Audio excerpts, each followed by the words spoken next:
What's good, YouTube? It's Nas and we back with another video. Road to 600 subscribers, of course. And in today's video, I'm going to be talking about LaMelo Ball. And there was a rumor that came out that LaMelo was frustrated with the Charlotte Hornets. The Hornets are frustrated with LaMelo Ball. And really, let me start by saying this. LaMelo discredited the rumor. Jake Fisher discredited the rumor. But when you really look at it, what teams do you see LaMelo Ball fitting on? Because as we all know, LaMelo Ball is not like one of these high fan loved athletes, because LaMelo Ball has a lot of critiquers. He has a lot of criticisms about his game, and they're fairly justified, because if you don't watch LaMelo and you just take it off his highlight clips or his clips, you would just call him obviously a fun, exciting player, but ultimately just a losing player. And I feel like that's a lazy take, because when you watch him play and you watch the Charlotte Hornets basketball, yes, that might be a hard watch sometimes, but when you watch them play, you notice that LaMelo is making everybody on the court look better than they actually are. And that's what these elite point guards do. And I consider LaMelo as an elite point guard. Yes, he's never really been healthy enough to show it. And that's one of the problems with him, because really he only has one season above 51 games. And really a team taking a flyer on him, even if he decides they want to trade, or if the Hornets decide they're sick and tired of the injuries and they decide to trade him, like, somebody's going to buy low for him. And if LaMelo could potentially stay healthy, like, I feel like if you're one piece away and you need a second option, you need a third option, and you go out there and go get LaMelo Ball, like, that's a championship if he's healthy. But it always comes up to health with LaMelo. And really, it's decision making sometimes too, because as we all know, I'm pretty sure y'all be seeing the dumb shot attempts, and really that's a critique on his game too, because I feel like sometimes he could get to the rim more, but he obviously doesn't draw fouls a lot, because he doesn't get fouls a lot. So I don't blame him for shooting a lot of threes, but I feel like you could mix it, match it a little bit. But when you really look at it from honestly an injury perspective, a shot taking perspective, I wouldn't blame the Charlotte Hornets for trading off of him, especially when you have Colin Knippel, you got Brandon Miller. Even though Brandon Miller can't stay healthy too, that's another thing. Like, you really never got to see or get to see what the Charlotte Hornets really look like fully healthy when you really think about it, because how would you assess the level of talent you have if your whole product can't stay on the court? But looking at it from like a objective point of view, because I'm looking at it as a LaMelo Ball fan, but when you look at it from a non-biased perspective, you're like, how is one of the star point guards in the league, one of the marketable faces in the league, and he only had 2 winning seasons? He's only had really one healthy season, and the healthy season we've seen of him, he was an all-star. So why can't we get that?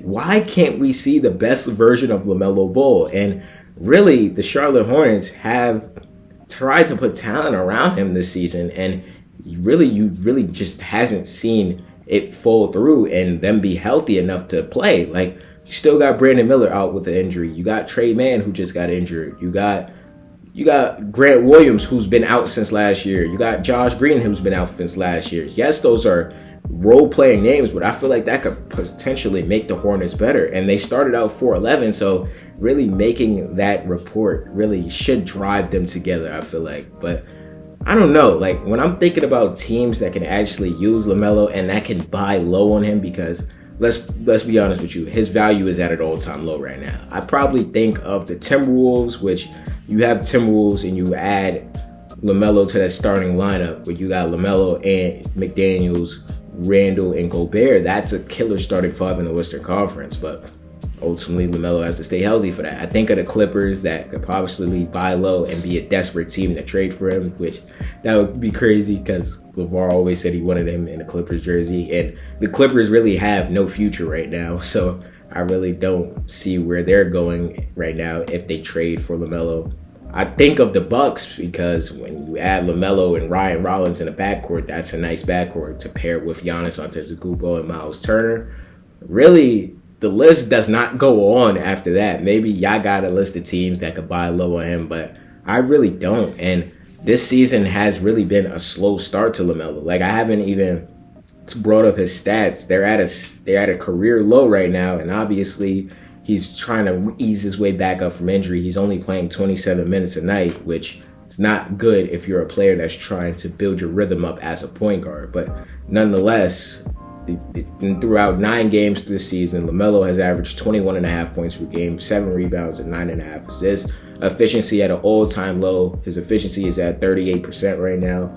That's terrible as a guard, which you can discuss really right now, because I bet you if you look up his stats right now without me just saying that right now, who would want to trade for this player? He can't even stay healthy. He's not even efficient. But I don't know. It's a lot of things that you could take away from watching LaMelo actually play basketball than box score watch, highlight watch. That's why I feel like watching basketball is pivotal, because you really wouldn't know what you have in a player unless you watch basketball. But nonetheless, I don't know. This is probably a random video talking about a trade that most likely won't happen, because if you want me to be 1,000 with you, I don't see LaMelo being traded this offseason. I mean, not this offseason, but traded this trade deadline. But if that does happen, that'd be exciting, because I feel like a new start for both of these parties, LaMelo and the Charlotte Hornets, will probably be good for both sides, because when you look at it, LaMelo needs pace. He needs a fast-paced offense, and